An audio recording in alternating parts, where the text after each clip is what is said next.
Manantial is a Christian school for pre-K through 12th grade in Puerto Escondido, Mexico. They offer English immersion education for students from pre-K through 6th grade. They serve over 230 students and have nearly 200 more on a waiting list. Manantial is part of GEM, Global Education Ministries, a network of gospel-saturated schools reaching communities across the world. Every year, our church partners with Manantial for Vacation Bible School. This year, alongside that partnership, they're facing their biggest need yet. For years, they rented space from a local church, but that partnership is ending. They purchased 5 acres and are building their own campus from the ground up. Their mission is simple: spread the gospel and serve the community. But time's running short. The lower school, pre-K through 6th grade, must be finished and open by August 12th, 2026. That's just a few months away. When we went down to help this year, I want to share what we found firsthand and why we're asking you to join us. Hi, my name is Nathan, and I have the privilege of being a part of this incredible ministry here in Puerto Escondido, Oaxaca, Mexico. Through Manantial School, we've been able to reach a large number of students and their families with the gospel. Currently, we have 230-something students in the school. We have a waiting list of over 200 students. And what's unique about our school is a Christian school, but it's for everyone in the community, and we're especially trying to reach out to people that are unchurched and people that have never heard the gospel. And so it's been a privilege to be a part of it and see how God has worked. Obviously, with the demand that we have for the school, we've been praying for a number of years about the Lord providing a larger facility. And this piece of property that you can see behind me and to the side here is about 5 acres that God has provided for a new facility for the school. It's pre-K through 12th grade. We have all levels. And so right now we're beginning the construction, or a good way through the construction of the lower school, which is the pre-K through 6th grade. Up here is where we'll put the secondary school, so the basically middle school, high school. We haven't begun funding for that yet, but that's going to be a whole nother journey of faith, and appreciate your prayers for the Lord's provision there. Obviously, it'll be hundreds of thousands of dollars that will need to go into seeing that become a reality. Right now, for phase 1, which is basically and you can follow me here. Basically, phase 1 is office facility for the lower school, which will be right up here, and 8 classrooms, which will be pre-K, kindergarten, and then 1st through 6th grade, as well as a restroom facility. And so that's phase 1 of the project, and we've sought to raise $275,000 for that. We're only about $42,000 away from meeting our goal for this first phase. So we're encouraged about that and trusting that God will continue to provide what's needed. We've seen the exchange rate fluctuate and different unforeseen expenses, of course, but we're confident that the Lord will continue to provide to see this complete. Our local church meets here on Sundays, and a lot of the families in the school have become a part of the church, gotten saved, gotten baptized. So the church gathering area is right over there beyond the vehicles. Future office facility will be here with a bigger space for teachers and all of our needs as a school for the lower school. The restroom facility will be right here where this giant hole is. It's not a swimming pool, but it's going to be water storage and septic on this side.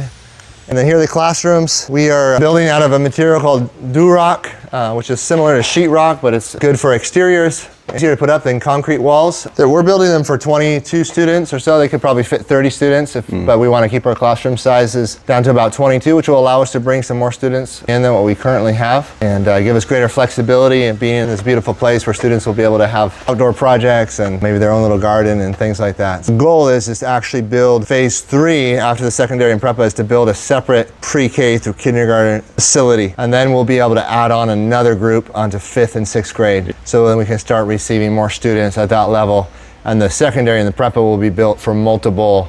If we have 15 students in each group, be able to reach almost twice as many as what we're currently reaching. Yeah. So over here, there's a soccer field that we have projected. So yeah, more of the classrooms that are coming along really nicely. Super grateful for the teams that have come so far and made incredible headway on these. So shout out to the North Carolina team who brought over 20 people to come and put these buildings together. Yes, and grateful for Oregon team as well. Some from Washington, another group from North Carolina that came before. So we've had 4. Oh, really? 4 teams, yeah. Oh, that's great. You guys are our 4th team. So yeah, down here will be basically a little mini soccer field for multi-purpose area for the students. This area, like I said, serves as church on Sunday mornings, and also will serve the school for assemblies on Mondays and for chapel on Fridays and other activities. If it hardly rains during the morning here at any point throughout the year, but if it happens to be raining, we'll have space for the kids to do activities here for PE or for physical education instead of down there on the field. So We plan to use some of this area down here that's not as ideal for building, for doing both vegetable garden and botanical garden. There's a lot of potential for different ideas and projects down there. The goal of the school is to bring families in that don't know Jesus, that aren't a part of a local church, to see them experience the love of God and get connected to a local church. And people are just coming to us. I mean, we try to get out and serve the poor and, invite people, ask people for prayer and invite people to church and those kinds of things. People are literally coming to us wanting to get their kids in the school, partly because the lower school is English immersion.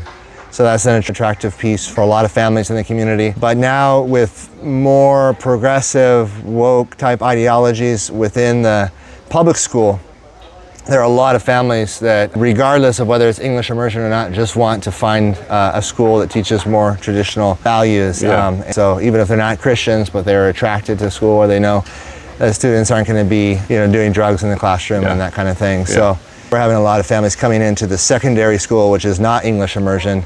The waiting list there is growing as well, and so there's other things that are drawing them to our community, and just the good testimony that God has given us in this community as well. We've been able to build all of this in phase one for only $275,000 is because we're not paying a lot for labor, as we're able to see teams come down and do a big chunk of that. We have a general idea sketched out as far as where things are going to be, but we don't have actual blueprints for the secondary facilities yet. Well, and that's not as big of a necessity at the moment because your secondary school isn't having you leave, right? That's right. Yeah, we have a little bit more of a buffer there as far as the timeline. This is an urgent priority because we have to open this up for classes on August 12th. Hopefully be finished a few weeks before and have a dedication ceremony on August 11th, God willing. So upper school, we'll want to continue to plug away at it, but it could be another year out, 18 months out before we break ground on that. If the funding isn't there, but if the funding's there, we'll keep moving ahead. So yeah, lots of opportunity, lots of people to be reached, and it's exciting to be a part of it. Yeah, thank you very much. All right, thank you, Jed. What you just heard is very real. These children, these families, they're counting on what happens next. The lower school must be finished and open by August 12th. The deadline is just a few months away, and there's still a lot of work to be done. There are two ways that you can be a part of this. You can give financially to Manantial Construction Project. All donations are tax deductible through GEM. That's Global Education Ministries, a registered 501c3. Or you can go. You can go down and help. Future phases of construction still need volunteers. You can scan the QR code on the screen or visit the link below to give directly to Manantial Construction Project. The door is open, and you can be a part of this story.